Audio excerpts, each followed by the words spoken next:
Hi everyone welcome back to my channel friends आपण केमती दिवाली रे गोटे बहुत कम टाइम रे गोटे सुंदर दिवाली मेकअप पाई परिबे तो सेटा मु आज आपण मान सहित शेयर कर परिबी देखि पारथबे मोर मेकअप आउ एटा आपण को बहुत हेवी लागुथबो किंतु मु एटा बहुत सहज रे आपण केमती स्टेप बाय स्टेप करि परिबे मु सेटा आज आपण मान सहित शेयर करबी। तो फ्रेंड्स आउ डेन न करी चलंतु वीडियो को स्टार्ट कर देबा। मुझे हेयर को फिक्स करके रखापी गोटे हेयर क्लिप साहाय्य मोर हेयर को फिक्स कर नौची जमती कि मेकअप हवा टाइम रे हेयर आमको बहुत डिस्टर्ब करता है। ये देख पारे मु मोर फेस को पूरा क्लीन कर नहीं ये टनर हिसाब से मु गुलाब जल नहीं गुलाब जल को लेकिन मुझे डब डब करके पूरा मोर फेस रे अप्लाई कर नेली। मुझे मॉइस्चराइजर क्रीम हिसाब से मुझे पूर्वर भी कही मुझे पीच मिल्क रो मॉइस्चराइजर क्रीम को यूज करे सेटा बहुत स्मूथ लगे। लिप को स्मूथ करने लिप बाम टिके लगे नहीं मेकअप पूर्वर आपड़ यही सब करूँ देले आपणकर मेकअप भल भाव में फिक्स होगी रही। ये देखिपे मु फाउंडेसन लाक्मीर फाउंडेसनटा यूज करमती ही हाथ में टिके नहीं पूरा डट डट करके मोर पूरा फेस रे लगे नेबी देखिपे मु पूरा मोर नेक आउ फेस रे अप्लाई कर देछि। तापरे मु गोटे ब्यूटी ब्लेंडर को साहाय्य पूरा मोर फाउंडेसन को भल भाव में ब्लेंड कर नौची। ब्यूटी ब्लेंडर यूज करने पूर्व आपण धोईकी तार एक्स्ट्रा पानीटा को आपण काढ़ी दे थांतु तापरे अदा हल्का थिबो सेई टाइम रे ही आपण एमती ही आपण फाउंडेशन को पूरा भल भाव में ब्लेंड कर नियंतु। ये देखिपे मोर पूरा बहुत भल भाव में सब ब्लेंड हो गलानी केते माने क्लीनी आउ केते ही सुंदर माने ब्लेंड हो जाइए आप देखिपे। तापरे मु एठी कन्सेलर भाव में मुझा काल रो यूज करे एटा हमर कन्सेलर आउ हाइलाइटर दुईटा भाव में काम करथे। ये देखिपे मु मोर अंडर आई आ मोर अंडर आई रे मु कन्सेलरटा को लगे नेली आ मोर चीक रे मु हाइलाइट पाई एटा को अप्लाई कर नेली। तापरे साइड एपट साइड रे तार गोटे ब्लेंड करबा पई देई थाए तो मु सेटारे भल भाव में टिके ब्लेंड करनेबी जमती कि पूरा माने भल भाव में मुह सहित एटा माने हमर आपनकर फेस सहित भल भाव में जमती ब्लेंड हो जिवो। जदि आपण भल से ब्लेंड करि पारनांती ताहले आपनकर मेकअप रो लुक भल आसीबनी तो सेति पई सब बेले भल से ब्लेंड कर नियंतु। तापरे एठी मु मोर आईब्रो को शेप दे नेबी एठी देखि पारथबे मु गोटे आईब्रो पेंसिल साहाय्य रे आईब्रो को शेप दे दोची। ए आईब्रो पेंसिल ए सब प्रोडक्ट मु आगु आपण मान सहित मोर पूर्वर बहुत गुड़ा मेकअप वीडियो रे मु आपण मान सहित शेयर करछि। तापरे एठी मु आई मेकअप पाई एठी गोटे ब्रश साहाय्य रे आई शेडो को अप्लाई कर नौची। एठी देखि पारथबे फास्ट मु पिंक कलर रे टिके आई शेडो नै कि मु पूरा मोर अपर आई रे ही भल भाव रे टिके लगे नौची। तापरे एठी देखि पारथबे भल भाव रे आई को मेकअप कर नौची। तापरे एठी आईब्रो रो शेप पाई मु टिके हाइलाइटर यूज कर नेची जेमति कि हमर आईब्रो रो शेपटा पूरा भल भाव रे जणा पड़िबो। तापरे एठी मु गोटे sky blue colour eye shadow नहीं जोटा कि मो ड्रेस कलर सहित मु मैच करके नहीं। तापरे गोटे ही आई शेडो ब्रश साहाय्य रे मु ताकू टिके भल भाव में मो आई उपरे ही भल भाव में टिके अप्लाई करने भी जहाँ द्वारा कि लुकटा बहुत सुंदर आसीबो। जो कलर आपन ड्रेस पिंचंती सेही कलर जदि आई शेडो लगोचंती ताले एटा बहुत भल लुक दे थाए।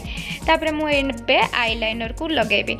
आईलाइनर आपन जत्ते बेले भी लगोचंती ताकू एमती गोटे कॉर्नर रु ही शेप दियंतु। एठी देखि पारथबे मु केमती ही पूरा कॉर्नर रु ही स्टार्ट करके तापरे मु मोर अपर आई रे पूरा अप्लाई करछि।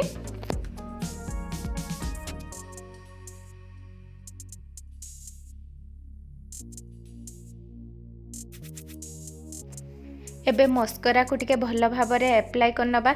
जदि आपण आईलैसेस लगौ नाहंती ताहले आपण गोटे भल ब्रांड रो मस्करा लगांतु जेमति कि सेटा पूरा आईलैस टाइप रो लुक दबो। तो मु आईलैस लगेबा पय एते भल पाइनी सेति पय मु एठी केवल मस्करा को लगे नैछि।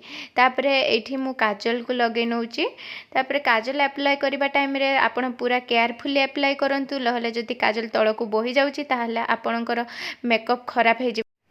तापरे गोटे मेकअप ब्रश साहाय्य रे मु एठी पाउडर को अप्लाई कर नौछि। मु रोज पाउडरटा यूज करे जोटा कि गोटे भल फिनिशिंग लुक मते आसीबा भलिया लागे। तो सेति पय मु एठी देखि पारथबे रोज पाउडर को पूरा भल भाव में फेस रे अप्लाई कर नेली। तापरे एठी एबे मु मोर चीक रे टिके हाइलाइट करबा पय टिके पिंक पिंक की लगे नौछि। एठी देखि पारथबे ताकर केमती शेपटा मु दउछि। आपण जत्ते बेले भी आपणकर चीक को माने पिंकी करबा पय चाहउचंती सेते बेले एई टाइप रो ही ताकू शेप दियंतु।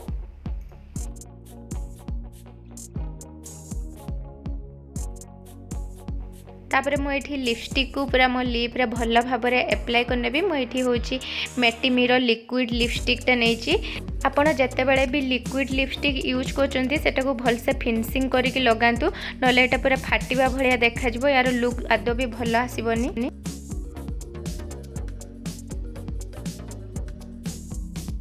देन मुझे ड्रेस को मैच करके टिके इयररिंग्स लगे नेबी। जमती कि आपण जिते भी भल से मेकअप हूँ इयररिंग्स आउ हेयर स्टाइल ही आपन को सबुठ माने गोटे भल लुक दे थाए। जमती कि आपण जिते भी भल से मेकअप हूँ जदि आप हेयर स्टाइल भल से करना कि आपण इयररिंग्स टिके भल भल माने टिके हेवी वाला लगौना ताहले मेकअप पूरा फ्लॉप हो।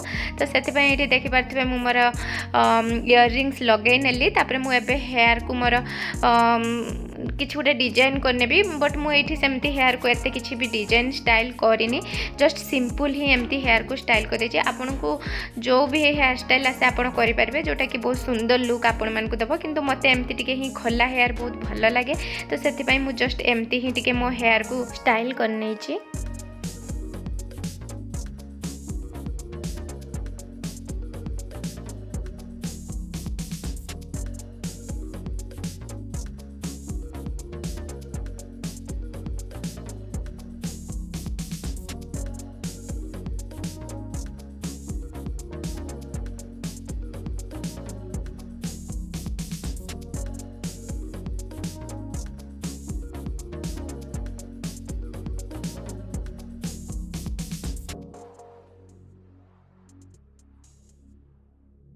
देखले तो फ्रेंड्स मु केमती बहुत कम टाइम रे आ पूरा स्टेप बाय स्टेप आपन सहित मेकअप शेयर कली। आपन को बहुत हेवी मेकअप लगुथबो किंतु आपन एबे वीडियो को देखिकी जानि पारथबे मु केते इजीली मेकअप हेची।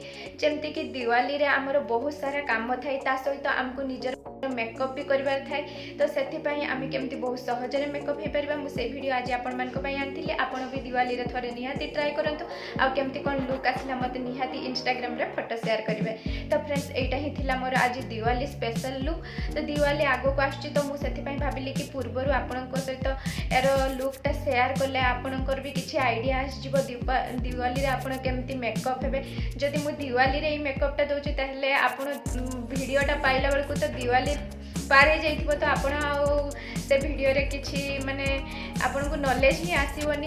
तो सेति पई मु पूर्वरु ही वीडियोटा देबा पई चेष्टा कली जेमति कि आपण भी एई वीडियो रु आपनकर भी किछि बहुत सारा मेकअप रा नॉलेज ही हेतिबो आ आपण भी गोटे बहुत सुंदर स्टेप बाय स्टेप मेकअप करके दिवाली रे आपण निजे को रेडी करि परिबे। तो फ्रेंड्स एटा थिला आज रो मोर दिवाली लुक। तो आज पई एतिकी रहउछि। Bye, love you all.